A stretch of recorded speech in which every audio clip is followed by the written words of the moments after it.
Bom dia, antes de mais nada. Nós temos hoje aqui uma proposta de mesa, de debate sobre Marx tinha razão. Isso é uma pergunta, hein? Nós estamos aqui com os professores Luiz Eduardo Mota. Bom dia. Bom dia, né? Doutor em Sociologia, professor de Sociologia da UFRJ. Ele é autor do A Favor de Althusser, que inclusive nós vamos ter autógrafos depois. O Fernando está aqui com a edição.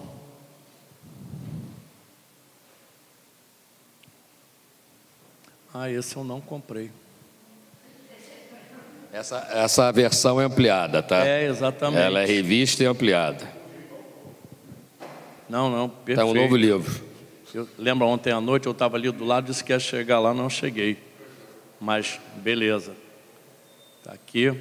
Vamos. Segura para mim, Fernando. E estamos também. É da editora Contracorrente. Importante citar as editoras que estão aqui. A maioria delas são eu tenho falado muito disso, são verdadeiras heroínas, né?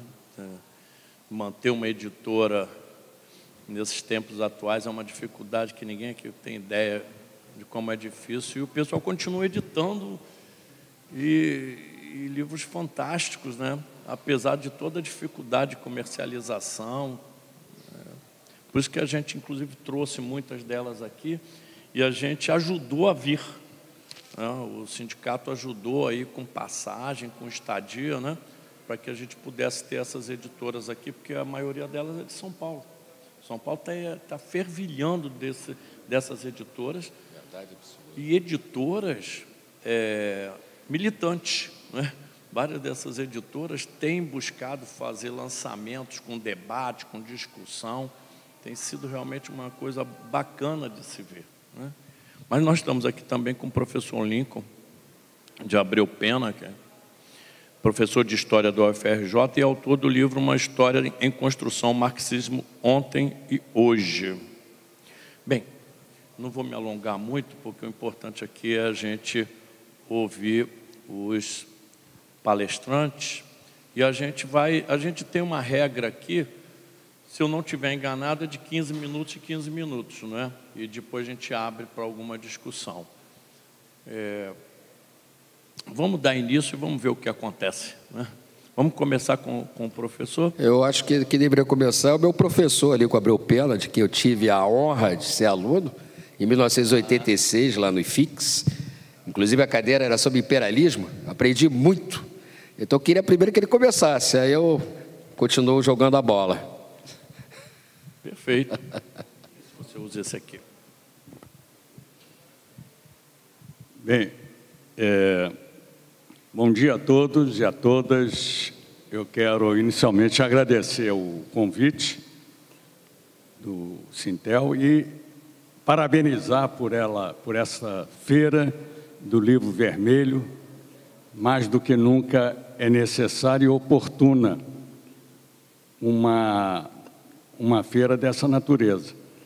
E agradecer a primazia do meu ex-aluno aqui em dar a palavra inicial ao seu velho professor, né?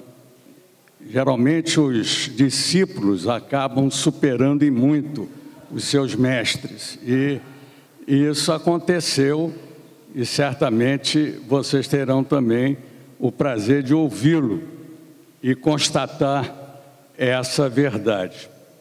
Bem, sobre o tema, eu até trouxe uma colinha aqui para não me perder muito. Eu já tinha até conversado aqui antes com o Luiz, que a primeira resposta que eu poderia dar a essa questão, né, Marx tinha razão, que é uma pergunta, aliás, uma indagação recorrente, né? Eu tive a oportunidade, em 2018, portanto, no ano do bicentenário de nascimento de Marx. Marx nasceu no dia 5 de maio de 1818 e no dia 30 de abril de 2018 eu me encontrava em Nova York, fui levar minha neta para conhecer Nova York, que é um enclave dentro dos Estados Unidos. É uma grande metrópole cosmopolita, não tem nada a ver com o centro-sul dos Estados Unidos, profundamente conservador e até reacionário. E lá você tem um ambiente muito propício para a convivência, a coexistência de várias correntes políticas, ideológicas, né? E, pois bem, por acaso, no dia 30, 5 dias antes dos 200 anos de nascimento do Marx, o New York Times, que é um jornal de referência, não só da cidade, do estado de Nova York, mas dos Estados Unidos e da imprensa mundial. É um dos jornais que mais circulação tem. E eu me deparei com uma matéria que dizia simplesmente o seguinte: feliz aniversário, Karl Marx, você estava certo. E eu li a matéria e achei interessante porque era, no fundo, uma crítica à crise econômica que se havia implantado nos Estados Unidos, na economia não só norte-americana, como na economia capitalista em geral, desde da quebra dos bancos em 2008, né, que deu início, então, a essa crise crônica, que até hoje não foi inteiramente superada, e paralelamente a essa matéria, eu me deparei com inúmeras manifestações anticapitalistas em plena Nova York, inclusive com manifestações públicas. Na época, o Bernie Sanders era candidato a presidente dos Estados Unidos e liderava uma corrente, digamos, pró-socialista dentro do Partido Democrático. E havia várias mesinhas em torno ali das grandes avenidas de Nova York, com panfletos e manifestos em que deixava muito claro a impossibilidade do capitalismo vir a superar definitivamente as crises que vinham já se expandindo em várias economias mundiais. Depois, acompanhando esse movimento, eu soube que em várias outras capitais europeias surgiram também núcleos anticapitalistas. É interessante que não havia nenhuma referência explícita ao socialismo, mas, obviamente, a crise ao capitalismo implicava numa alternativa, não sendo capitalista, tendencialmente uma alternativa socialista. Era de se esperar que isso acontecesse, porque a memória do chamado socialismo real ainda pairava em grande parte da opinião pública, tendo uma visão crítica em função de, não só ao lado dos acertos que aconteceram, mas também de erros de condução daquela sociedade socialista mundial, que infelizmente acabou implodindo, né, por conta de uma série de fatores que não convém aqui estar esmiuçando ou detalhando. Mas essa tentativa de negar a influência de Marx, da sua obra, da sua militância porque Marx não foi apenas um intelectual orgânico ou não, mas foi, sobretudo, alguém muito colado aos movimentos sociais, aos partidos que já desfraudavam a alternativa socialista desde a sua época. E, juntamente com Engels, eles foram responsáveis pela produção de uma obra de referência, uma chave explicativa que até hoje é válida e é importante que a gente conheça para que entendamos essa presença de Marx hoje em dia, essa presença muito influente do pensamento tanto de Marx como de Engels. E é bom salientar que eles começaram a produzir essa obra conjunta com 20 e poucos anos de idade. Isso é que é fantástico, né? Quando o Marx escreve a sua obra crítica, a Introdução à Crítica à Filosofia do Direito de Hegel, 1844, Marx tinha 26 anos de idade, né? E Engels, 24 anos de idade, né?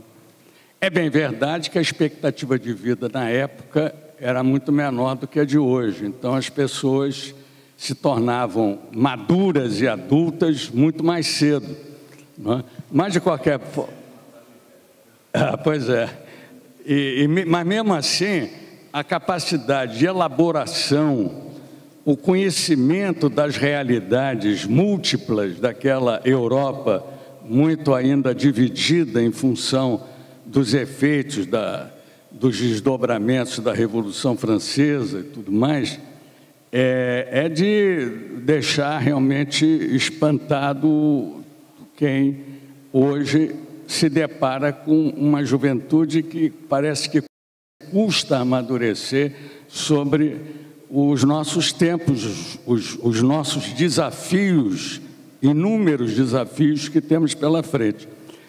Então, mas a tentativa de negar essa obra, ela, como eu estava dizendo antes, é recorrente.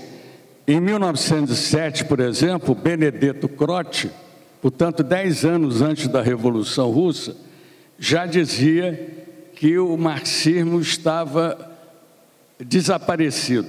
Ele já não tinha mais condições de influir nos rumos da sociedade contemporânea. Ora, 10 anos depois veio a Revolução Russa, né? A Revolução Soviética, como eu costumo dizer, porque, na verdade, a grande revolução decorreu da criação dos sovietes, né? Dos comitês de soldados, marinheiros e trabalhadores, né? Que se irradiaram por todo o território russo, né? É curioso até que, num primeiro momento, essa expansão dos soviéticos foi tão desordenada porque não eram só os bolcheviques que organizaram os soviéticos. Havia os socialistas revolucionários, os mencheviques e outras tendências, de tal maneira que isso fez com que o Lenin criasse a ideia de uma espécie de centralismo democrático que depois ele leva para o partido bolchevique. Quer dizer, a necessidade de uma unidade na diversidade. Era preciso ter um foco, de tal maneira que os soviéticos não fossem organizações autônomas e independentes, né? Num primeiro momento, Trotsky achou que isso daí era uma forma de uma camisa de força, mas depois ele se curvou a essa argumentação do Lenin, né? E encampou, né? A ideia do centralismo democrático, que passou a ser um elemento fundamental na história e organização dos partidos comunistas de modo geral. Mas o fato é que essa tradição organizada de luta já estava prevista em 1848, quando, por sugestão do Engels, o Marx elabora o famoso Manifesto do Partido Comunista, né?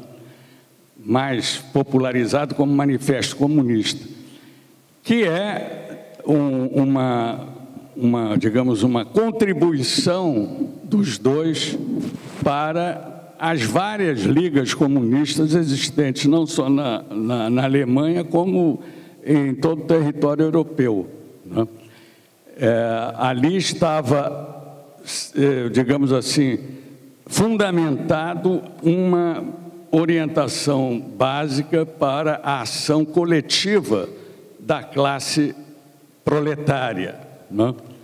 E o termo proletariado tem muito a ver exatamente com essa união entre os trabalhadores ligados às indústrias que estavam se expandindo em razão da Revolução Industrial, né, principalmente na Europa, e também a organização das lutas camponesas. Haja vista, por exemplo, que na Revolução Russa o peso do campesinato era enorme. A proporção do campo na Rússia era muito mais densa do que a do operariado, que era uma classe ainda muito residual, muito reduzida naquela economia russa, ainda muito carente de iniciativas que impulsionassem a modernização e a industrialização, né? O que levou Lênin a considerar que não se pode socializar a carência, a miséria. É preciso primeiro criar as condições para que a socialização viesse a acontecer, e por isso mesmo ele encontrou muitas resistências dentro do próprio partido. Aliás, quando eu tive a oportunidade de estar em Moscou, entrevistei um antigo quadro militante do partido bolchevique, o Petrov. Ele estava com quase 90 anos de idade, mas na época ainda muito lúcido. Ele foi companheiro do Lênin. E eu fiz a pergunta sobre o que ele achava do Lênin e por que Lênin sucumbiu com uma doença grave que foi uma espécie de isquemia que ele teve, né? Morreu aos 54 anos de idade. E o Petrov disse: olha, Lênin foi genial, mas ele foi muito contestado dentro do partido, porque Lênin era muito lúcido demais e havia uma série de lideranças dentro do partido que eram tremendamente dogmáticas e sectárias e não entendiam que certos caminhos eram necessários. Quer dizer, era necessário, por exemplo, desenvolver as relações capitalistas na Rússia para promover uma acumulação suficiente para que se pudesse realmente socializar e, consequentemente, distribuir a riqueza produzida. É uma observação interessante porque isso não consta nas biografias de Lênin. São geralmente biografias muito mais, digamos assim, consagradoras, né? E na verdade tem toda a razão. A gente reconheceu o talento de um gênio que foi ao mesmo tempo um grande teórico, um grande militante e um grande estadista. É difícil reunir essas três condições. Você pode encontrar grandes lideranças que às vezes são grandes estadistas, mas não são grandes teóricos, não? Podem ser até grandes militantes, e grandes teóricos, mas nem sempre conseguem ser grandes estadistas, quer dizer, ter aquela capacidade de conduzir os interesses coletivos de uma forma harmônica e capaz de ter resultados positivos, né? Então, eu acho que a contribuição do Marx e do marxismo como chave explicativa do mundo, ela se torna hoje em dia, frente ao colapso de uma economia capitalista em franca recessão, né? E agora marcada por um conflito que talvez marque uma grande transformação nas relações internacionais.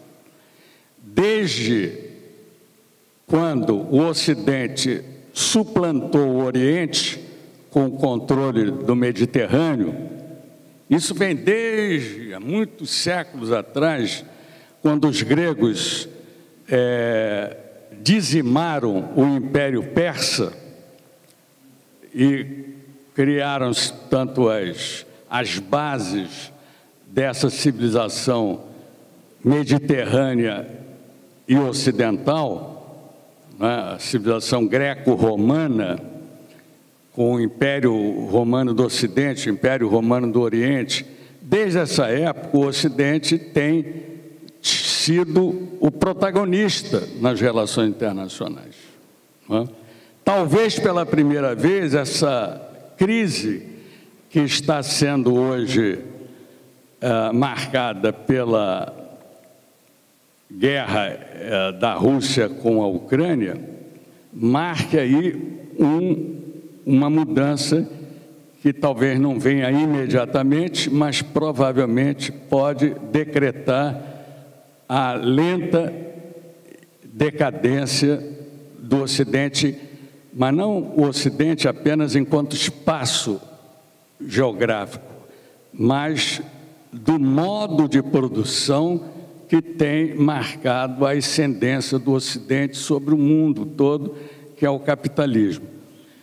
A ideia, portanto, de uma transformação nessas relações internacionais deve ser também internalizada para as nossas sociedades nacionais.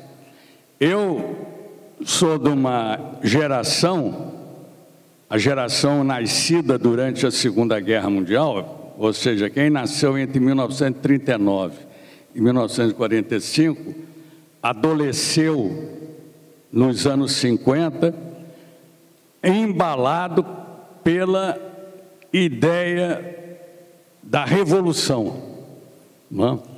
Eu me lembro dos meus primeiros passos como militante e os contatos que tive a ocasião de estabelecer no Instituto Superior de Estudos Brasileiro, aliás, no Instituto Superior de Estudos Brasileiro, o ISEB, né, criado em 1955, e o primeiro órgão de Estado ocupado e fechado pelo golpe de 64. Em 1º de abril de 64, as forças militares do Lacerda, do governador Lacerda, e do primeiro exército, na época, já estavam presentes na sede do ISEB, lá na Rua das Palmeiras, em Botafogo. E lá, o ISEB era realmente, como diria o Caio Navarro de Toledo, uma fábrica de ideologias.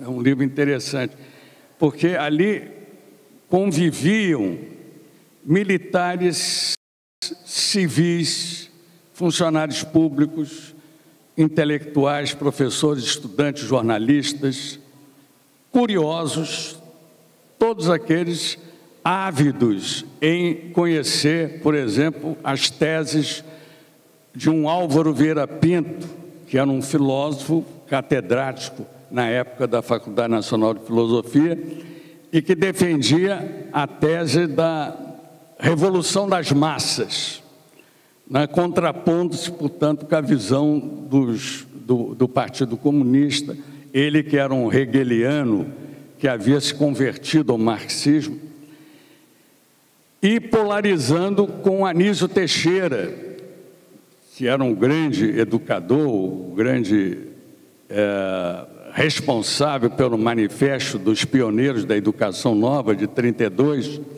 e que defendia a revolução das elites brasileiras. Ele não se referia às classes dominantes, mas às elites como lideranças políticas que deveriam assumir o seu compromisso com o povo brasileiro.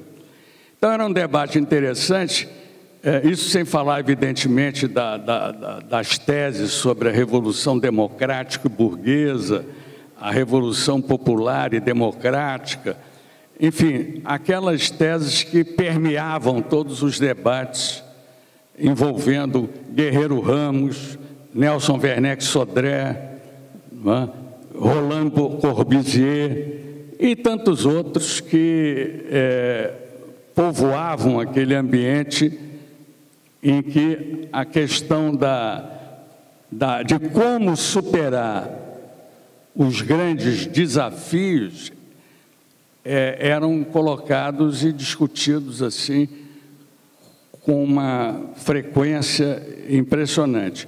Era realmente um centro de debate que substituía as universidades que estavam inteiramente alheias ao que se passava na realidade brasileira. Eram universidades moldadas a partir do domínio dos catedráticos, donos absolutos do saber. Não é por acaso que as reformas de base do governo Jango envolvia, entre outras coisas, o fim da cátedra, né? Mas isso não significou que esse saber absoluto permanecesse, continuasse ainda a vigorar em universidades, onde o tripé ensino, pesquisa e extensão tem ficado quase que exclusivamente no ensino, em algumas áreas bastante representativo também na pesquisa, mas em termos de extensão, ou seja, em termos de relação com a comunidade, praticamente não há, salvo algumas exceções que só confirmam a regra. Então, eu acho que esse momento a gente pode colocar como um chamamento mais do que necessário hoje em dia, diante do enorme retrocesso, da enorme regressão, das várias derrotas que nós temos sofrido nesses últimos anos. É um ano que a gente, mais do que decidido a mudar essa realidade através do voto, devemos também mudar através de ações coletivas, organizadas, que se multipliquem para que a gente não espere apenas que as autoridades instituídas resolvam mudar a realidade. Se nós não tivermos capacidade de organização, mobilização, quer dizer, o passado continuará muito presente entre nós. Eu vou parar por aí, porque eu acho que eu já estou falando demais, tá não? Obrigado.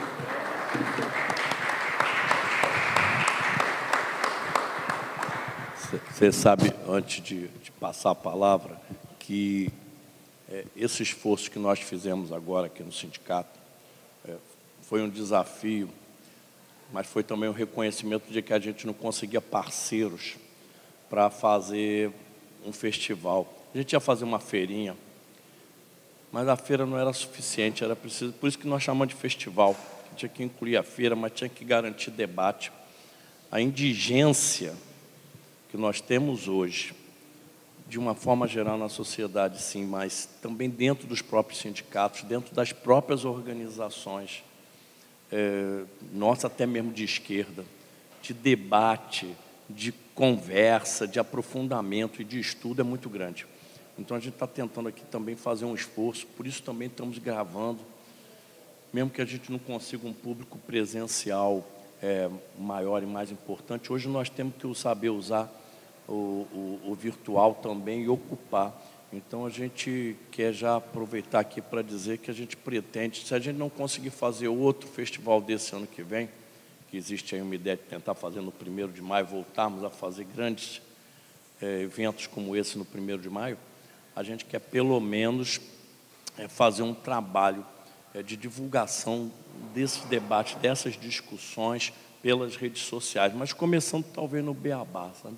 A gente vai fazer essa tentativa a partir daqui. Acho que o legado do festival já fica, do livro vermelho, que é um marco aqui para a gente, é preciso deixar isso claro, é vermelho sim, não é nem rosa, tá? É vermelho mesmo.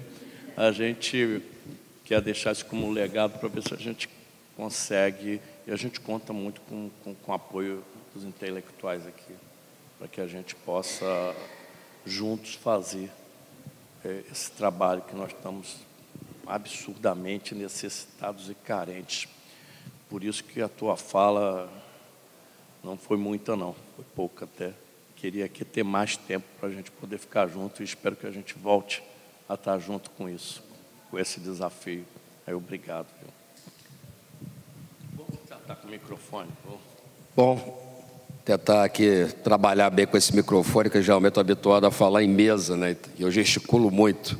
Mas é um prazer, muito obrigado pelo convite, participar desse festival, né? É um prazer. O convite inicial, pelo menos intermediário, foi o Fernando Pereira, aqui da editora que publicou meu livro, da Contracorrente. E também a presença de duas colegas da minha época, de estudantes do IFIX, na época que eu fui aluno do Lincoln, né, que é a Maria Cláudia e a Lucília, né, foram minhas caloras. E é um prazer revê-las aqui nesse evento, né, que a gente não tinha combinado nada, mas foi um prazer rever vocês aqui. Bom, eu estava até conversando com o Lincoln antes de começar nossas falas. O momento que vivemos, né, hoje com 30 anos atrás. Né, hoje temos uma extrema-direita presente, que saiu do armário, essa expressão que a gente estava usando, né? Mas quando aconteceu a crise do socialismo 30 anos atrás, em méritos inclusive da China por ter resistido em 89, mas o leste europeu sucumbiu, isso afetou a esquerda internacional.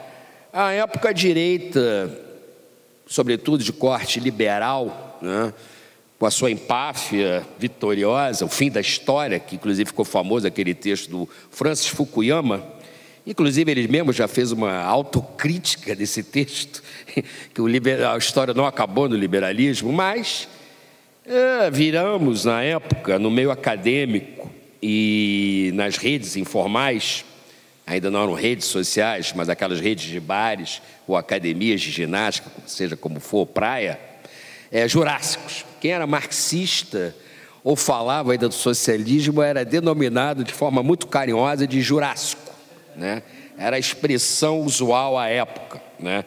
Era duro, foi uma crise. Inclusive, se vermos nossos amigos editores aí que trabalham com editoras, se verificarem quantos livros foram publicados de Marx entre 90 e 95, creio eu que acho que nada foi publicado. Nada. Acho que o único autor que sobreviveu foi o Gramsci e, pontualmente, um autor aqui e acolá. Eu me lembro que, inclusive, alguns autores não marxistas ou que discutiam com o marxismo eram mais absorvidos no campo da teoria crítica. Digamos aqui Pierre Bourdieu, que fez muito sucesso naquele contexto. Alguns autores, inclusive, sofreram com a crise do marxismo, como foi o caso do Michel Foucault, que aos poucos também foi sumido das prateleiras dos livros E só retomou exatamente quando há o boom de novo do marxismo, já no século XXI.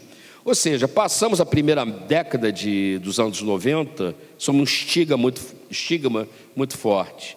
Depois houve a reação de alguns acadêmicos, inclusive eu tenho que destacar o papel do CEMARX, lá da Unicamp, São Paulo, onde começou a rearticular eventos, e a revista crítica marxista à época, e principalmente, acho que foi sobredeterminante de tudo aí, a vitória do Chaves, no final da década de 90, que começa a ter uma onda, uma reação de governos progressistas na América Latina, seja na América Central, com a Nicarágua, El Salvador, Guatemala e Honduras, e aqui, mais próximo de nós, além do Brasil, Argentina, Uruguai, Equador, Bolívia, Paraguai, com Lugo, entre outros.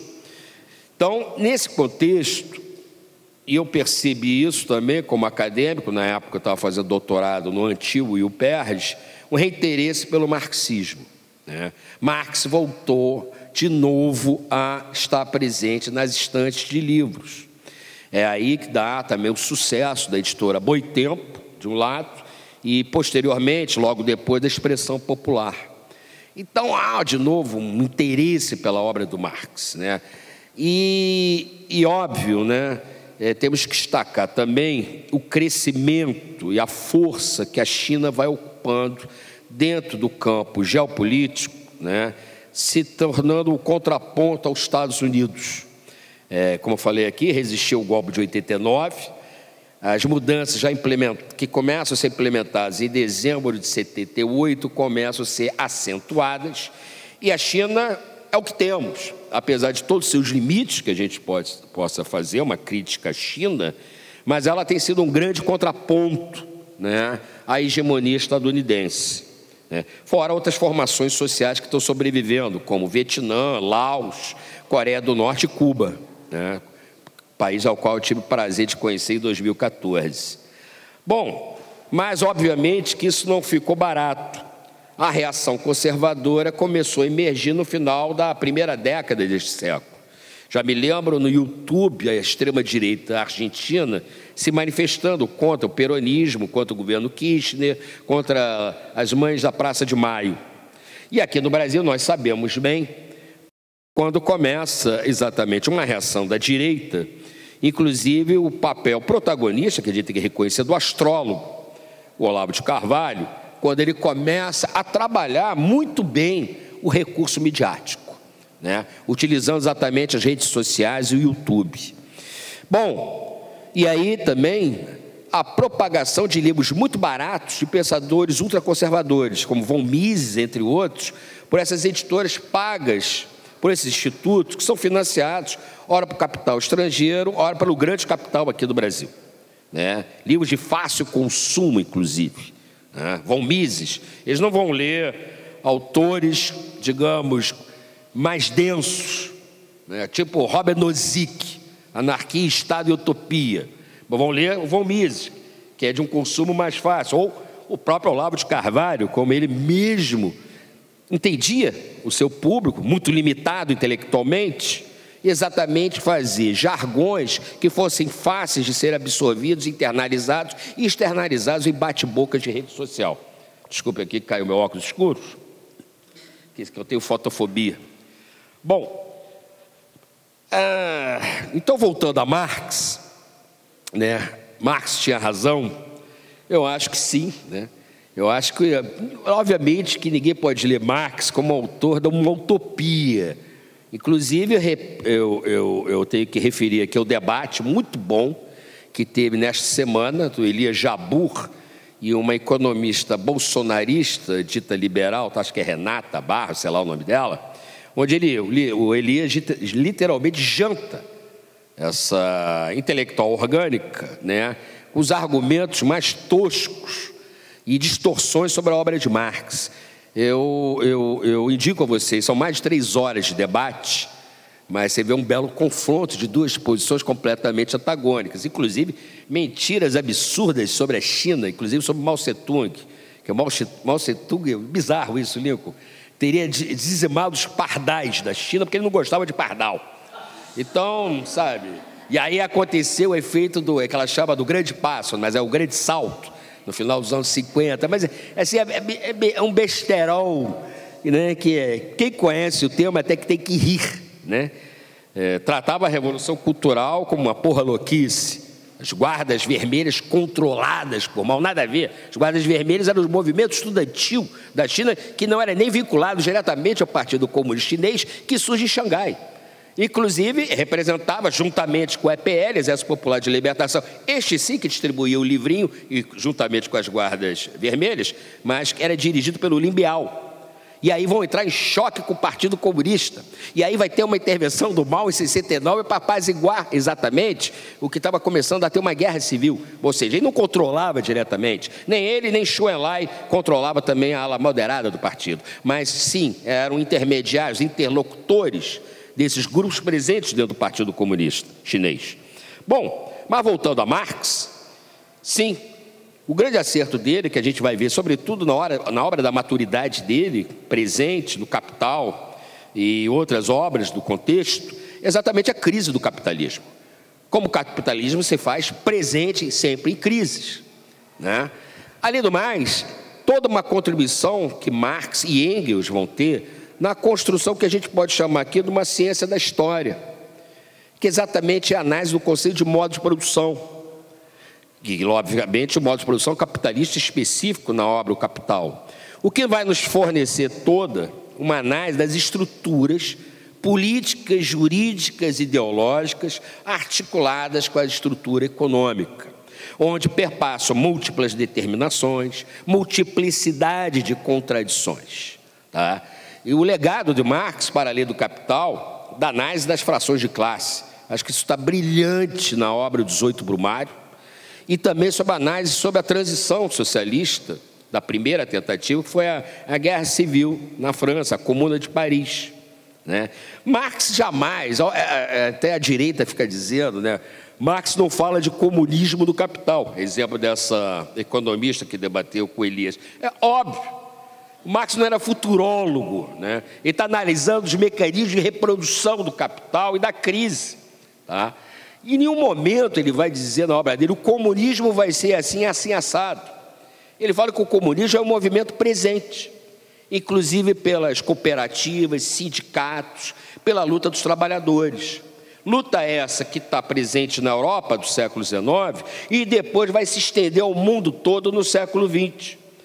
Particularmente também para além da Europa, vamos ver na África, na América Latina e nos Estados Unidos, inclusive é importante também lembrar aqui, o papel que vai ter os Panteras Negras, como também na Ásia, onde vai culminar com a Revolução Chinesa, na Coreia e no Vietnã, e depois no Laos e durante um tempo lá no Camboja. Então, é um autor, na sua obra, essa teoria da história dele, não se limita à obra do Marx. Ela ultrapassa as fronteiras da sua própria obra. Aí temos que acrescentar a contribuição do Engels, maravilha, que inclusive já tinha uma maturidade intelectual maior que o Marx, em 45, 44, quando ele escreveu A Situação da Classe Trabalhadora da Inglaterra, um belo exemplo de trabalho etnográfico, né? E no final da vida dele, que ele viveu, acho que 12 anos a mais, né, Nico, do que o Marx, acho que ele morre em 95, se eu não me engano, 1895, nessa fase final, tem um conjunto de cartas belas dele, a Conrado Schmidt, Borges, entre outros, quando ele rompe aquela leitura que alguns professores de antropologia deturpam da obra dele, chamando de um evolucionista, um mecanicista. Quem fala isso, esse besterol, não conhece muito bem diretamente a obra do Engels, conhece de orelha de livro, mas nessas cartas, como ele mostra que a determinação econômica é em última instância, como tem que procurar as múltiplas outras determinações presentes na cultura, na religião, na política. E no final ainda trabalha com a questão do acaso, que também inclusive está presente em Marx na Cartas a Krugman, onde o Engels fala, a resultante da multiplicidade de indivíduos dentro do movimento, onde cada um carrega consigo um conjunto de determinações e contradições, a resultante disso é inesperada, né? Então não há nenhum determinismo mecânico nos clássicos do marxismo. E segue depois toda a contribuição que vai ter a Segunda Internacional e a Terceira Internacional. Paradigmático, obviamente, é Lênin, com a contribuição, inclusive, do grande livro dele, Imperialismo, Fase Superior do Capitalismo, que é um conjunto de outras obras também sobre imperialismo na época, tem que destacar aqui do Bucari e também da acumulação de capital da Rosa. Inclusive, é importante que eu li esse livro, estudei bem do Lênin, com Lico Abreu Pena, aqui em 1986, na cadeira dele, sobre imperialismo. A gente trabalhou sobre essa obra do Lênin. E todo o conjunto, que além do Lênin, além de um grande intelectual, era um grande líder revolucionário, um estadista. Eu não sei como, sinceramente, com 24 horas pelo Lênin era pouco, pelo conjunto da obra dele e pelas realizações políticas que ele fez. Sem falar que ele tinha uma vida social também, era casado, tinha amigos, então não sei como ele dormia, sinceramente, né? Então segue, para além da segunda e da terceira, a contribuição desses autores, tem um destaque que vai ter o Antônio Gramsci, na Itália. Tanto a obra dele, ainda do jovem Gramsci, dos anos 20, sobretudo, que eu estou querendo falar aqui, quando ele vai escrever no Ordine Novo, como também, inclusive, a contribuição que ele vai ter sobre o debate sobre o fascismo, e a contribuição do Togliatti com ele também. E, posteriormente, já na prisão, nos Cadernos do Cárcere, onde ele vai trabalhar exatamente sobre a questão da crise do movimento operário diante do fascismo.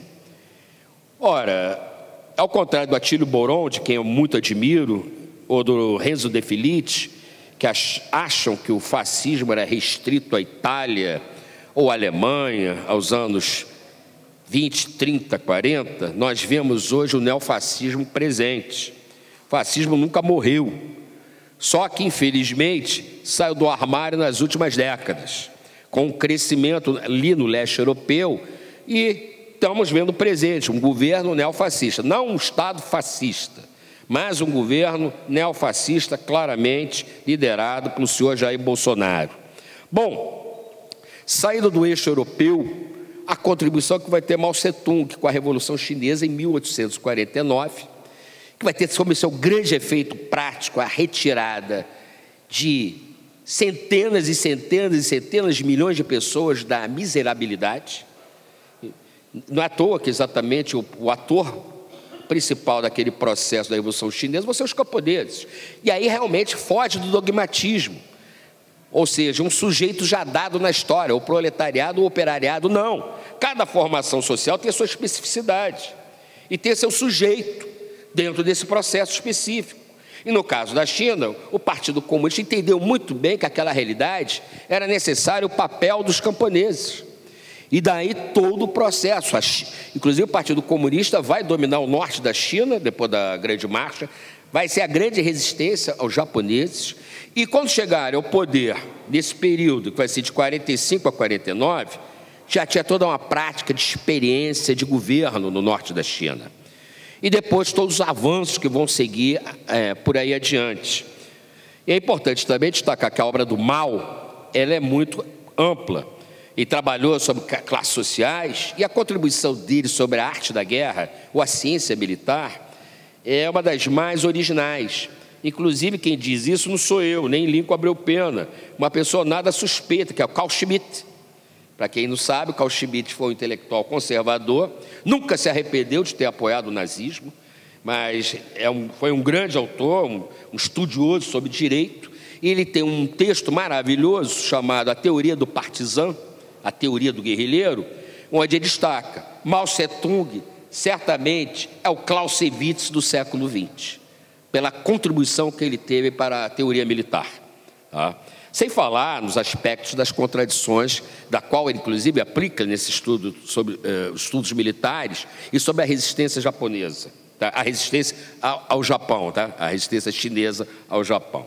Bom, daqui eu tenho que falar um pouco, antes de falar do Althusser também, porque eu tenho que falar um pouco do meu livro, o papel que eu falei daqui da questão da influência que vai ter o marxismo terceiro mundo, e no debate que o Lico chamou muito bem a atenção aqui do ISEB, Instituto Superior de Estudos Brasileiros, onde talvez foi um dos debates mais acirrados e originais, que exatamente foi a escola sociológica da USP, Fernando Henrique Cardoso, Florestan, vou botar aí o Gianotti, que era da filosofia, entre outros, versus o ISEB, que está, sobretudo, na figura do Guerreiro Ramos, Nelson Werneck Sodré e Alveira Pita. Tudo bem, Thierry Jaguaribe, Roland Corbusier, entre outros, mas eu vou falar dessa tríade que teve maior influência do campo da esquerda. Inclusive, a questão da Revolução Brasileira, tanto Guerreiro Ramos debateu no livro Mito e Verdade sobre a Revolução Brasileira, como também Nelson Werneck Sodré, um texto dele sobre nacionalismo, e o outro que vai ser Quem é o Povo do Brasil. Que você base, esse texto é uma base fundante, inclusive da perspectiva da visão estratégica que tinha o Partido Comunista Brasileiro e também o PCdoB, a partir de 62, da questão do nacional popular, e que vai permear, inclusive, outros grupos revolucionários dissidentes do PCB, a exemplo da LN do Marighella, tá? E, do outro lado, o livro do Muniz Bandeira sobre a Revolução Brasileira, que vai ser uma base teórica fundamental da POLOP, grupo que, inclusive, vai estar o Rui Mauro Marini e Teotônio dos Santos. Grupo este que reivindicava não mais uma revolução nacional popular, que estava muito presente no Terceiro Mundo, mas sim uma revolução já de caráter socialista. Isso aí é uma outra questão que a gente vai trabalhar com isso agora, mas apenas indicar para vocês esse debate, tá? Então, o ISEB realmente foi uma fábrica de conhecimento, que eu diria, viu, Olívio? Uma fábrica de produção de conhecimento, e eu fico muito feliz de ver a obra do Vieira Pinto e do Guerreiro Ramos, como Nelson Werneck, hoje serem resgatadas pelas novas gerações. O meu primeiro contato com o Guerreiro Ramos foi em 1988, na verdade, 86, na cadeia da Elina Peçanha, mas estudá-lo mesmo foi em 88. Era solitário, era um lobo solitário. Ninguém queria discutir sobre ISEB, era uma coisa velha, ultrapassada, como diziam. Felizmente, o tempo resgatou a obra desses autores, tá? Bom, e para fechar, acho que já está no tempo, já estou avançado, a importância que teve também no marxismo nos anos 60, como falei, o impacto que vai ter no Terceiro Mundo, via Fanon. Não que Fanon fosse um marxista estrito sensu, mas ele bebia nas fontes do marxismo, tá? Lembre-se que a grande referência para ele ainda é a fenomenologia, existencialismo do Sartre, tá? Que vai ser uma grande referência do campo da esquerda, no pós-guerra, Sartre. Todas as manifestações e lutas anticoloniais tinham a presença do Sartre. Inclusive, Fanon, que era martinicano, vai aderir à Frente de Libertação Nacional Argelina, e, a partir dali, todo um pensamento africano vai também ser constituído, contemporâneo a ele, como Krumah e o Almícar Cabral, que são importantes serem citados aqui, tá? Na questão, particularmente, que eu estudo, que é a escola altusseriana, o Althusser, que nasceu na Argélia e vai se radicar, que na verdade a família dele era francesa, ele volta para a França, tal. A contribuição foi muito grande, né, dele, do Poulantzas em particular. Althusser, pela questão de incorporar no livro por Marx, Mao Tse-tung, ao lado de Freud, entre outros autores, como uma grande referência. É o primeiro autor do Ocidente a tratar o Mao Tse-tung com muito respeito intelectual, não apenas como dirigente político, mas também como pensador, e aí que ele vai se apropriar, incorporar na obra dele, no texto dele, Contradição e Sobredeterminação, essa questão da multiplicidade das contradições, que não são derivadas de uma contradição, ou seja, não é uma relação monista, mas pluralista, contradições de origem própria, com as múltiplas determinações, para analisar os casos concretos das formações sociais e suas crises conjunturais. Isso que ressalta muito bem é um autor jamaicano, infelizmente falecido há alguns anos atrás, Stuart Hall, né, que destaca a importância desse conceito do Althusser. Além disso, a reprodução da ideologia, do que ele chama de aparelhos ideológicos do Estado, o que o Gramsci chamou de sociedade civil. Isso nos ajuda a entender como parte do segmento da classe trabalhadora que está votando em Bolsonaro, vota contra seus interesses, né? É o papel, inclusive, das igrejas neopentecostais. Não estou falando que todo neopentecostal seja bolsonarista ou seja fascista, está longe disso. Mas alguns segmentos ali estratégicos, sim, compram esse discurso e reproduzem esse discurso nos seus cultos. E muita gente se reconhece, tá? Se identifica, infelizmente, com essa prática discursiva e adere exatamente ao conservadorismo e ao neofascismo, contra seus próprios interesses. Tá? E a questão também, que o Althusser destaca muito bem, que o marxismo é uma problemática aberta. Ele fala, Marx dentro dos seus limites, marxismo com uma teoria finita. Por quê? Porque Marx, obviamente, não respondeu tudo. Ele está no contexto do século XIX.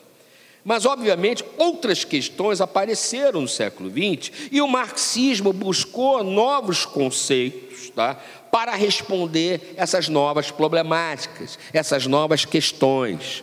Ou seja, é um pensamento que está em sempre dinâmico, não é estático, por isso que não é dogmático. Tá?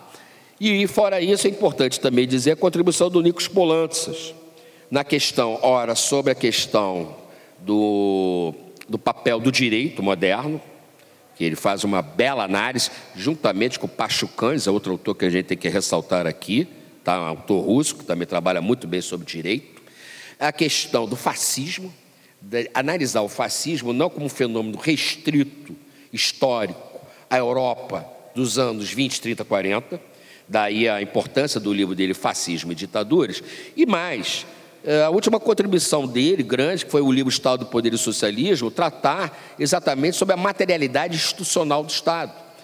O Estado não é nem um instrumento de classe, nem um sujeito com interesses próprios, mas sim, internamente, tem um conjunto de relações de forças. Deixa eu deixar o Lincoln aí. Obrigado, Lincoln. Por isso que eu já deixei o meu logo aqui do silencioso, que é uma armadilha isso. Então, o Estado também é atravessado por contradições, por lutas internas. E destaca também o papel do estatismo autoritário, ou seja, o próprio Estado de Direito, ou Estado democrático de Direito, também tem dispositivos autoritários, e isso, obviamente, que estamos falando do Estado capitalista, tá? Para conter, controlar, né, determinados segmentos que são tidos como rebeldes, revolucionários, seja como for. Pense aqui, inclusive, a contribuição que tem o Snowden e o Assange sobre o controle que a internet tem sobre nós, sobre grupos sociais, seja como for. Há mais de 20 anos convivemos com as câmerazinhas, sorria, você está sendo filmado, né? Que exatamente é um controle sobre as pessoas. Então, isso é uma característica do estatismo autoritário do Estado capitalista, mesmo no chamado Estado democrático de direito. Todo o controle que ele exerce sobre nós, além da sofisticação da repressão, torturas, controle, armamentos. Isso o Poulantzas chama muito atenção. Enquanto as pessoas estavam, intelectuais na Europa, falando muito sobre os poderes de caráter simbólico, que tem a sua importância, ninguém está negando isso, por outro lado, deixaram de lado o aparato repressivo do Estado, toda a sofisticação que a repressão teve do Estado capitalista no pós-guerra e continua se mantendo. Tá? Bom, eu acho que eu já adiantei aqui o que eu falei, mas eu acho que é o mais importante exatamente que o marxismo, apesar de todas as ondas que teve, inclusive é importante destacar aqui o antimarxismo presente no meio acadêmico. Eu sou do instituto onde tem pouquíssimos marxistas, embora as bobagens reproduzidas ideologicamente aí pela extrema-direita dizer que as universidades federais são controladas pelos partidos comunistas e pelo marxismo como todo. Era só olhar os congressos de ciências sociais, o que menos se tem é marxismo. Até porque eles confundem de determinadas questões identitárias, que inclusive são importantes, com o marxismo, mas não necessariamente é a mesma coisa, embora possa, por vezes, obviamente, em algumas questões, dialogarem. Mas é isso, eu acho que o marxismo tem exatamente como a sua grande característica é o seu dinamismo conceitual, o seu dinamismo político, e podem enterrar mais de uma vez aí, que sempre estamos ressurgindo aí. Somos verdadeiros Walking Dead, mas a gente está aí para incomodar. Um abraço.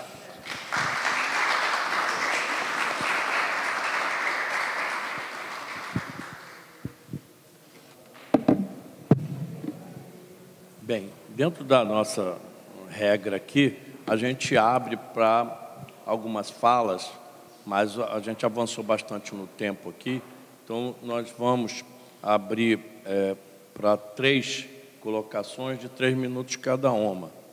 Pô, mas você também, livreiro, que pode deixar, a gente fica segurando o livro aqui. Mas tá, beleza. Você é um livreiro orgânico. Eu quero também anunciar uma coisa aqui que é interessante, aproveitar, porque essas coisas ficam registradas. Nós tivemos um tempo aí da pandemia que atrapalhou, também atrapalhou muito aqui o sindicato, como a todos os sindicatos, a reforma trabalhista, quer dizer, que veio com o fim da contribuição sindical e inviabilizou muitos projetos que a gente tinha. Mas, de qualquer maneira, nós devemos ter inaugurado aqui e organizado, se Deus quiser, né? Só assim, só com fé, a nossa biblioteca aqui, que deve ser uma grande biblioteca com mais de 20 mil volumes só na área de ciências sociais, principalmente livros marxistas, né? Então, a gente espera tê-la organizada e disponibilizando aqui. A gente quer ver se consegue fazer uma série de debates também quando dá a inauguração e a disponibilização desse acervo. Tá? Bem, eu já vi 2 companheiros levantarem o braço. Mais alguém? Você está levantando o braço? Não, coçando a cabeça. Ah, então tá. Então, eu estou me inscrevendo também. Eu quero fazer uma pergunta, então, de início, antes de passar a palavra, bem objetiva. Hoje, no Brasil, você se referiu a Campinas, Mota. No Brasil, quem mais, que núcleos nós temos? Isso é uma coisa aí que a gente busca mesmo, que estão voltando a estudar Marx, aprofundando a obra do Marx. Vou passar primeiro para o Fernando. Fernando, por favor. Aqui.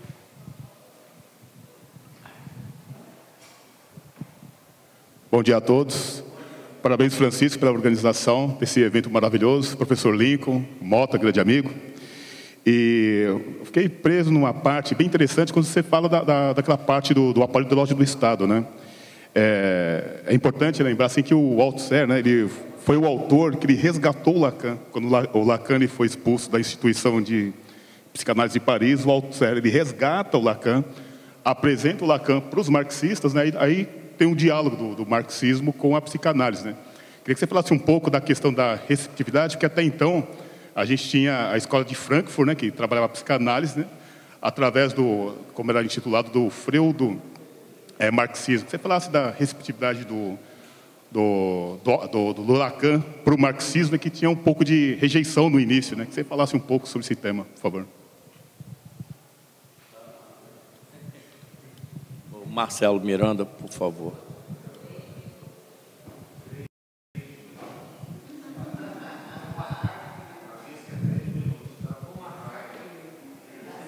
Obrigado, Francisco. Isso é bullying, tá?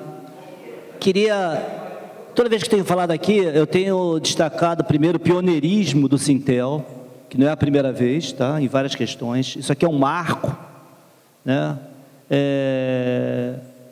E aí eu queria marcar isso porque a questão da cultura, da educação, tem ficado muito à margem do movimento social, do movimento sindical, do movimento de favela. A gente viu aqui várias mesas que falaram sobre isso, do afastamento de nós, ou do nosso olhar. Eu sou do tempo, estou com 63 anos, né? Eu fui do Partido Comunista, Luiz Antônio, Serginho que está aqui, não sei se mais alguém, do PCB. Nós tínhamos a prática de estudar, né? E tinha um jornal, A Voz da Unidade, com todas as críticas que possamos ter, toda sexta-feira a gente sabia quem estava na banca, a gente pegava A Voz da Unidade e era um instrumento também de informação, com todos os equívocos, contradições, né, que possamos ver, mas tinha um objetivo nesse sentido. E eu vi várias mesas aqui espetaculares. Nós vamos ter uma hoje às 2h da tarde, que vai estar a professora Alissa Ormai, e a minha pergunta, tentando objetivar bem, é a seguinte: houve uma mesa aqui com um professor que é marxista, o professor Marcos Dantas, que está lançando inclusive um livro pela Boitempo, O Valor da Informação, aí tem todo E a professora Larissa Ormai, que também está nesse livro, no momento ela lembra, se não me engano, sobre o autor chamado, acho que é James Boyle, que ele fala sobre ele faz um paralelo, eu nunca tinha visto, tá? A minha ignorância, óbvio, um paralelo entre o cercamento das terras, no início do capitalismo, com o cercamento do conhecimento, né? Aí o professor lembrou agora a questão do controle da internet. Então, uma primeira pergunta que eu queria fazer, senão o pessoal vai me bater, eu sei que depois que fica longa. Essa ideia de cercamento das terras, naquela época, né, inicial de acumulação primitiva lá do capital, né? E o cercamento do conhecimento nessa era, que caracteriza, né, a possibilidade capitalista de aumentar a acumulação capitalista, o que Marx teria a dizer sobre o cercamento do conhecimento? O Marx, ou, como lembrou bem, vocês dois lembraram, ou os marxistas, né? A segunda pergunta existe possibilidade real de superação da sociedade baseada na propriedade privada? Marx nos dá essa resposta.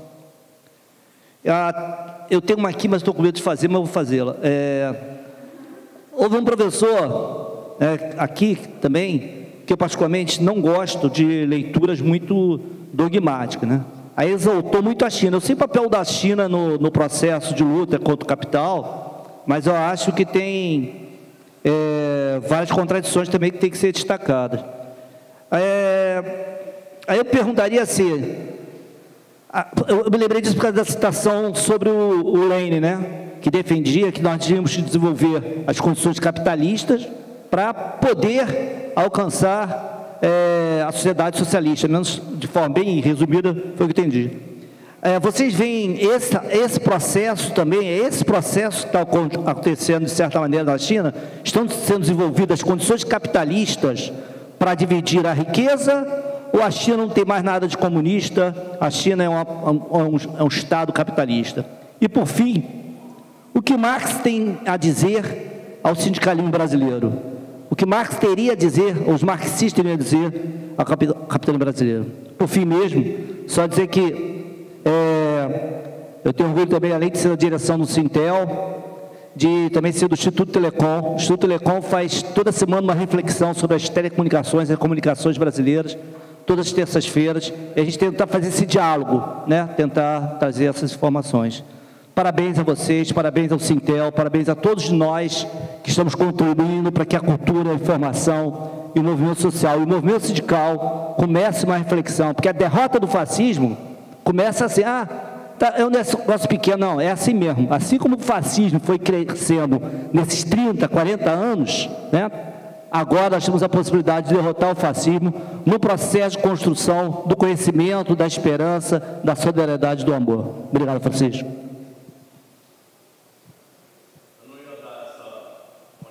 Palavra de privilégio. Mas eu falo o seguinte, Francisco. Você não pode dar a palavra sindicalista, que acontece isso. Mas muito rapidamente, primeiro, mais um dia do nosso Festival do Livro Vermelho. Eu acho que sempre é uma referência tê-los aqui, acho que é importante. O Francisco é o nosso curador, a pessoa que pensou toda essa estrutura junto com a nossa equipe, né, de comunicação, da infraestrutura do sindicato. E tem uma coisa importante, que nós estamos tentando resgatar alguma coisa muito importante no movimento sindical brasileiro, que é voltar a refletir sobre a realidade brasileira, né? No nosso caso, não só refletir, mas também ter práticas que a gente possa superar esses problemas que nós estamos aqui. Então, minha pergunta é rápida. Eu queria que vocês falassem um pouquinho que problemas teóricos e práticos hoje, contemporaneamente, nós estamos enfrentando. Nós temos um problema hoje da intensa introdução da tecnologia e da informação em todos os setores da produção. Isso impacta muito, né, o movimento sindical, né, a organização dos trabalhadores, né? A tecnologia da informação hoje faz você ter um novo mundo do trabalho, né, com uma redução muito drástica de emprego, enfim, mas, de qualquer maneira, a introdução de novas tecnologias é uma característica do capitalismo, não é uma coisa nova, né? Talvez essa intensidade, mas eu queria que vocês aprofundassem um pouco mais quais são os elementos teóricos que hoje nós precisamos compreender e discutir, não na sociedade brasileira, mas de uma maneira mais global.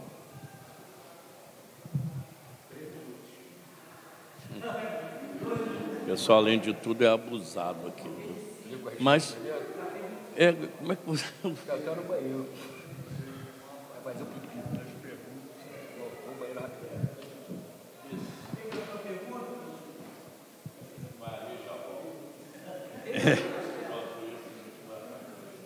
Olha, diante de tantas questões relevantes, importantes, dá vontade de dar uma de Brizola. Respondeu o que ele gostaria de dizer, mas sem desconsiderar, evidentemente, os nossos interlocutores aqui, que têm questões importantes.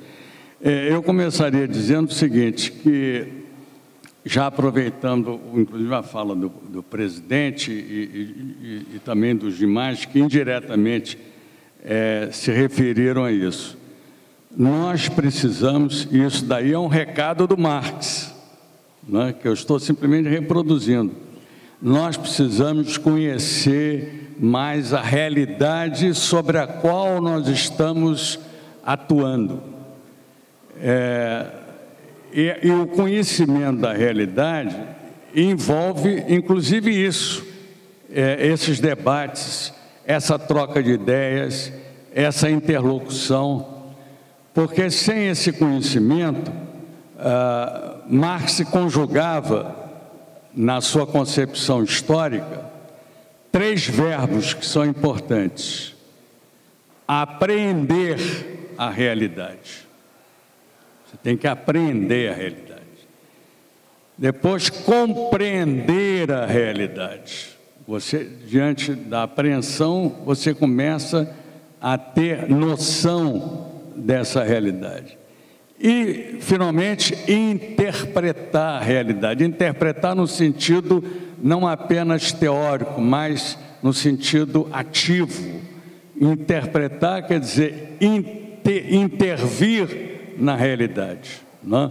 O interpretar no sentido também da intervenção.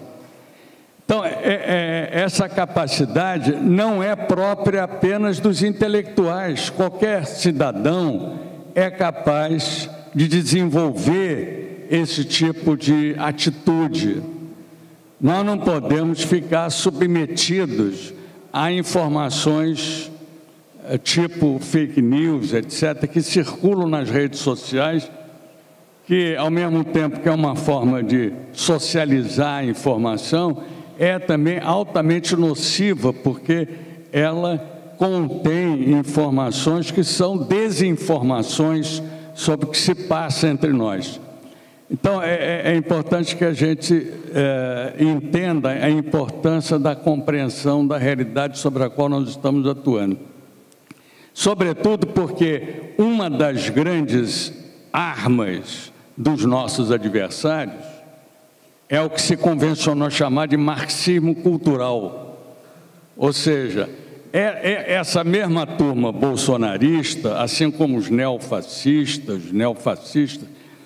eles preconizam a seguinte explicação: não, a esquerda e os socialistas e os comunistas foram derrotados. Então, o que eles fazem? Eles atuam nos meios de comunicação, nas universidades, nas manifestações culturais, para tentar desenvolver ideias subversivas para mudar a realidade, não é? Daí a política anticultural de desmonte do Estado, não é? Em relação à educação, à ciência, tecnologia, cultura. Esses são os inimigos fundamentais da ação predatória dessa turma. Então, para contrapor a isso, nós precisamos ter um conhecimento real, não apenas da realidade, mas daqueles que procuram aprisioná-la do ponto de vista ideológico, para nos combater e impedir as grandes transformações. Não tem a menor dúvida que o fascismo é uma componente agressiva do capitalismo. Ele não surgiu à revelia do capitalismo. Então, era esse, eu acho, que o recado que eu gostaria de dizer. Eu vou passar a bola aqui para quem sabe. Exagero. Bom, respondendo a primeira pergunta, acho que dois microfones, qual é esse aqui que eu estava usando? O retorno ao estudo de Marx, né? Você fez a pergunta. Bom, quais são os centros hoje? Eu diria que, como eu falei, na segunda metade dos anos 90, começam a proliferar, e já no século XXI, grupos que buscam exatamente o estudo, o aprofundamento da obra do Marx. Em São Paulo, além do CEMARX, que eu falei aqui, tem o NEIUS, da PUC, do Lúcio Flávio de Almeida, que trabalha muito também sobre relações internacionais. E tem também aqui no Rio de Janeiro, o pessoal lá da UF, o NIEP Marx. E há outros centros, ou a faculdade da Escola de Serviço Social, várias, do FRJ e outros, que têm como foco o marxismo, mas não exclusivamente o marxismo, é importante dizer aqui, nas faculdades de educação, quer dizer, vários laboratórios, núcleos de pesquisa. Mas acho que os principais são esses, e as revistas que estão sendo publicadas. A Crítica Marxista, que é o pessoal do CEMAX, Lutas Sociais do NEIUS, a revista Princípios, que é da Fundação Maurício Grabois, temos o Moro, que é do Xará do Lincoln, que é o Lincoln Seco, que está à frente dessa revista, e outras. O NIEP também tem uma revista, tá? Mas eu não saberia elencar todas agora, mas é só a gente procurar alguns temas que nós vamos encontrar essas revistas. A própria revista Sociologia e Política do Paraná, ela era muito aberta ao marxismo. Atualmente eu não sei, porque ela só está tratando de textos mais de caráter empírico. Então não tenho acompanhado muitas as últimas publicações dessa revista. Bom, para o Fernando aqui, sobre Lacan, tem um livro que até me lembrei agora, que pode ser publicado aqui no Brasil, que é Estudo sobre Psicanálise, do Althusser. São várias cartas que ele trava com outros interlocutores. Eu, para ser sincero, eu tenho a cópia desse livro, eu não tenho o livro, tem uma cópia, eu nunca li. Esse é um livro póstumo, tá? E a influência do Lacan, ela aparece, não é uma fusão de marxismo com psicanálise, como foi a proposta do Marcuse. O Althusser, o marxismo tem seu objeto, modo de produção e a questão da luta de classe. Para ele, a psicanálise também tem seu objeto específico, o inconsciente. Ele busca, na verdade, um diálogo ou uma apropriação de conceito da psicanálise, mas com outro significado, com outro sentido. É o caso, por exemplo, do sujeito, que em Lacan tem aquela questão do espelho, quando a criança se reconhece pela primeira vez, se olha no espelho. Não, na hora ele não se reconhece, não sabe o que está vendo, mas aos poucos vai entendendo que ela é ela mesma, tá? Enquanto ele vai usar aquela questão do sujeito sujeitado, né? O sujeito que se reconhece num sujeito maior, pratica uma ação como sujeito, mas ao mesmo tempo está sujeitado àquele discurso do sujeito maior, seja democracia, seja fascismo, seja cristianismo, seja comunismo, seja como for. A questão de uma relação especular, né? De espelho. Então, e ele tece elogios a Freud e a Lacan, naqueles textos Freud, Lacan e Marx e Freud. Ele tenta ser para o Marx o que o Lacan foi para o Freud. Tentar fazer uma leitura interna da obra do Marx e tentar ao mesmo tempo apontar, isso aqui ainda não era o Marx marxista, no sentido da ciência da história, mais preso à questão filosófica, à questão humanista, mais preso ao discurso moderno burguês, da modernidade burguesa. E a partir do momento quando há uma ruptura na obra do Marx e a formação de um novo léxico, de novos conceitos forjados na obra do Marx, como modos de produção, ditadura do proletariado, relações de produção e forças produtivas, infraestrutura, subestrutura, e revolução proletária, entre outros. Sobre a China, o nosso camarada aí fez 4 perguntas, né? Coisa pra caramba, né? Mas é o seguinte, essa questão do cercamento do conhecimento, você está me jogando essa questão, mas eu me lembro do Marcos Dantas já falando alguma coisa sobre isso. O termo que se usava no passado, na década de 90, pelo Mário César Flores, que era um militar, mas progressista, era o apartheid tecnológico. Ele usava essa questão dos países desenvolvidos com os países subdesenvolvidos e demarcando um apartheid tecnológico, um apartheid então no campo do conhecimento, né? Então, eu não sei, porque a questão do conhecimento também nunca foi tão ampla, né, no capitalismo, embora as formações sociais do chamado Ocidente popularizaram mais o conhecimento do que os países do Oriente Médio, lembrando que durante 7 séculos o Oriente Médio era a vanguarda do conhecimento, né? Inclusive até o livro da Beatriz Bisso, né, quando o mundo falava árabe, porque exatamente a grande referência era o mundo árabe, a contribuição do mundo árabe, né, na estética, na arquitetura, na matemática.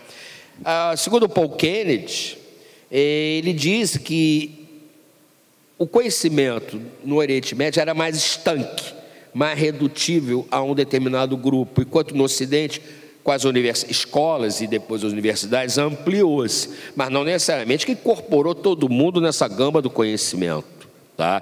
É um sistema de reprodução, né?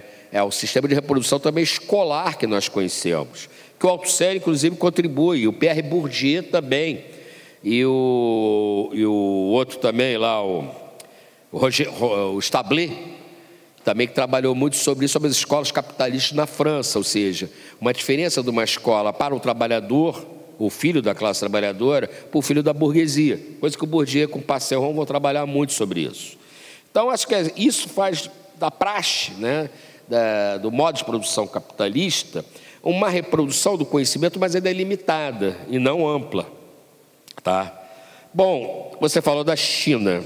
Em primeiro lugar, que a China é uma formação social complexa.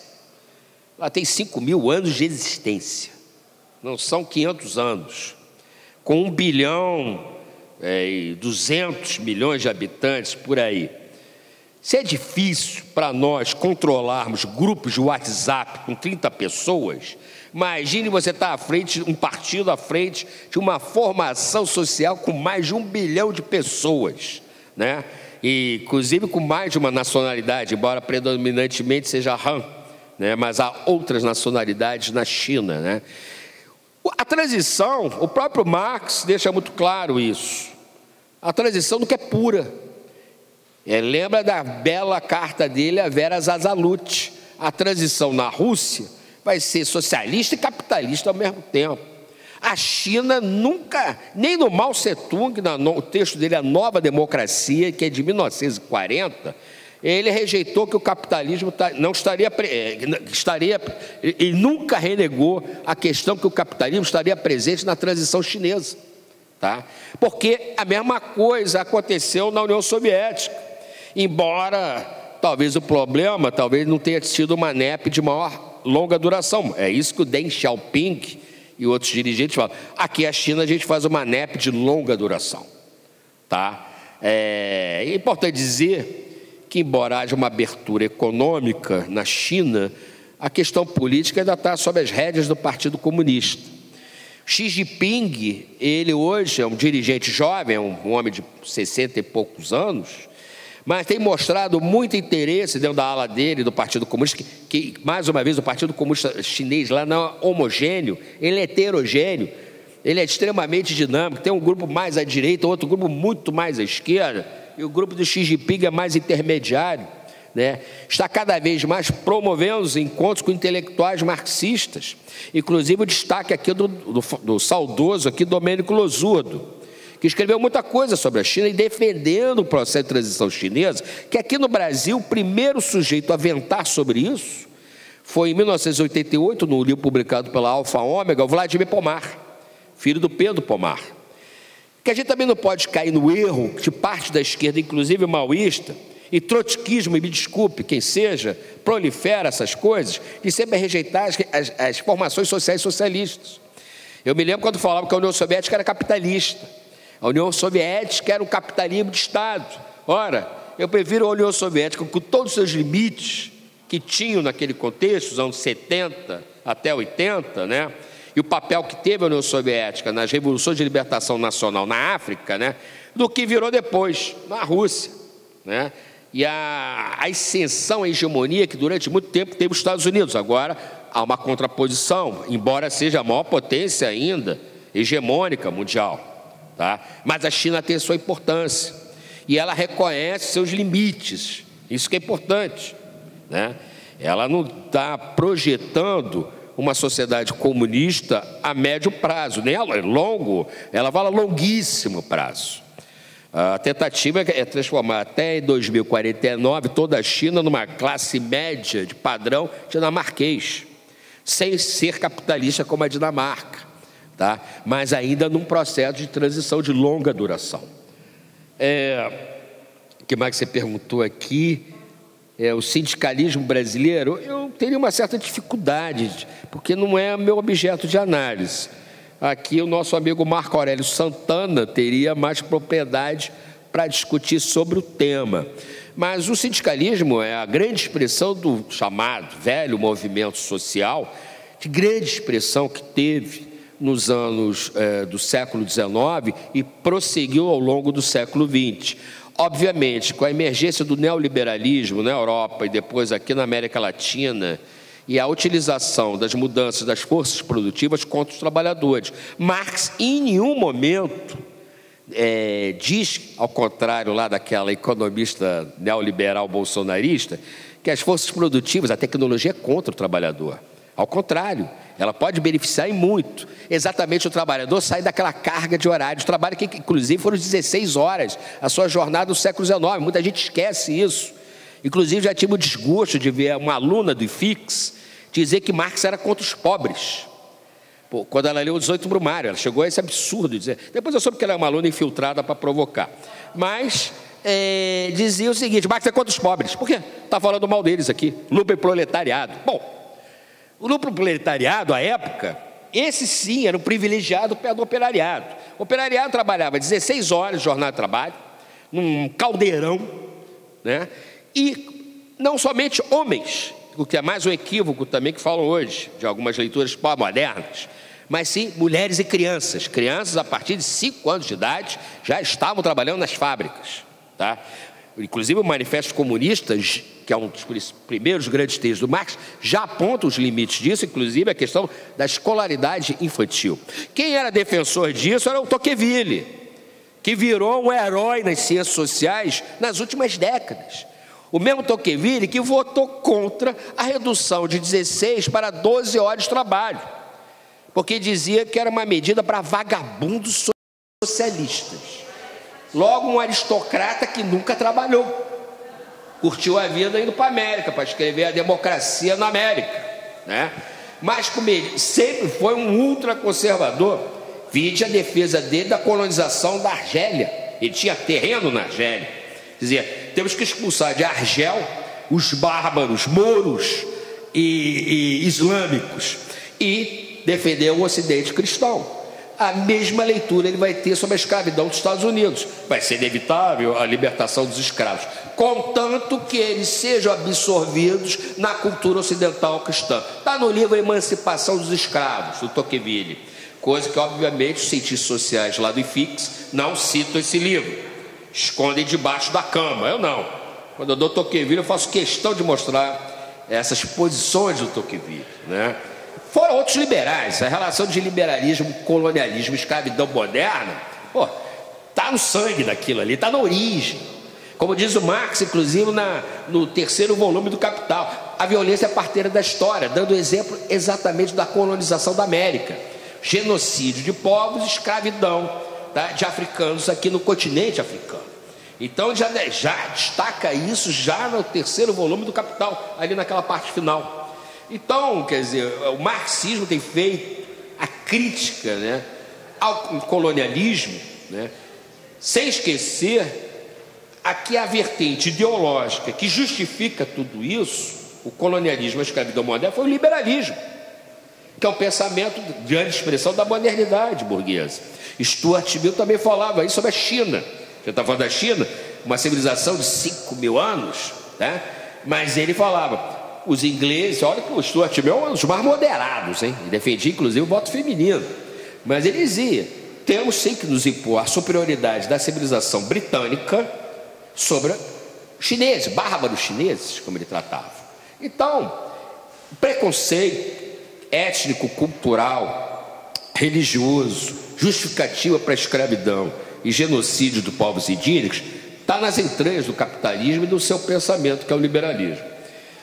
Então, eu até repito, eu indico a quem tem a HBO, a HBO, já que você falou do impacto da tecnologia, é a série que eu estou até vendo agora, que é do início do século, The Wire, A Escuta, que é os primeiros sucessos lá do Idris Elba, né, ainda muito jovem, e daquele Michael P. Jordan, que fez o Creed, ainda tinha uns 15 anos de idade, que mostra na segunda temporada a questão do sindicato do porto, A Escuta, The Wire, que é exatamente o impacto tecnológico com o desemprego nos portos, a sobrecarga dos trabalhadores que trabalhavam nos portos, a crise do sindicato e a necessidade de um líder sindicalista que não se enriquece, mas ele tem que fazer uma articulação com traficantes gregos, fazer vista grossa exatamente do tráfico, para que o sindicato tivesse dinheiro para exatamente pagar plano de saúde de trabalhador,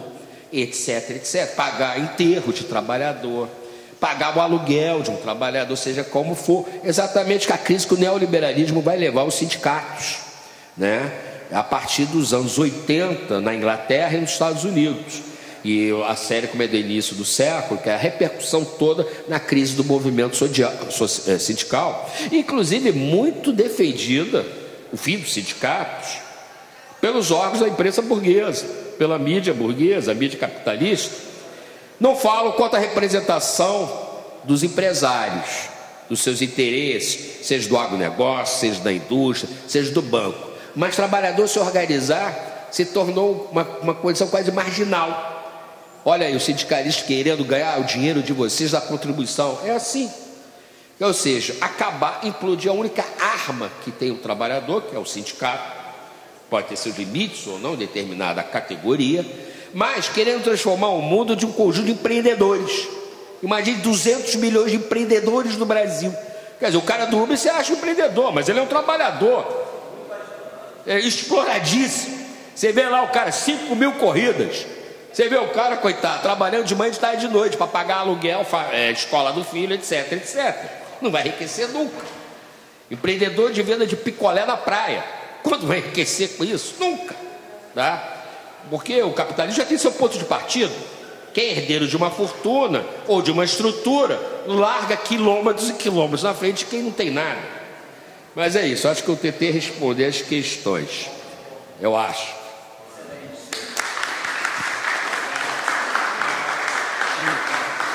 Permite um reparozinho, aliás, não reparo não, um adendo, sobre a questão da China. Mao foi a grande liderança da revolução, mas a China de hoje é obra de Deng Xiaoping, que criou a chamada teoria dos dois sistemas. Qual era a percepção de Deng Xiaoping depois do fracasso do modelo soviético-russo? É penetrar no modo de produção capitalista e assumir a hegemonia do sistema capitalista, que na realidade está acontecendo. A China hoje é o país capitalista que tem maior número de parceiros como principais relações comerciais, e transformou o Partido Comunista numa burguesia nacional chinesa, que conduz o processo de enfrentamento e desmonte do capitalismo liderado pelo Ocidente e particularmente pelos Estados Unidos. Está comendo por dentro. Se isso daí vai resultar na transição definitiva para uma sociedade socialista, é questão de tempo, a gente vai ter que ver. Agora, hoje a economia chinesa é uma economia capitalista. Dentro daquela perspectiva de acumulação, a China estava em frangalhos com o fracasso do grande salto adiante, né? Ainda na época do Mao. Então, é um detalhe para a gente acrescentar a riqueza da exposição aqui do nosso Luiz. Obrigado.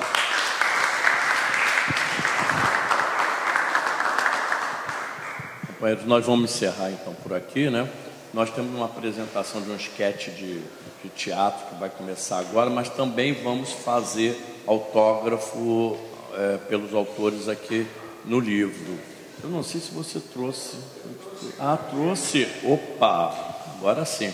Então, eu vou...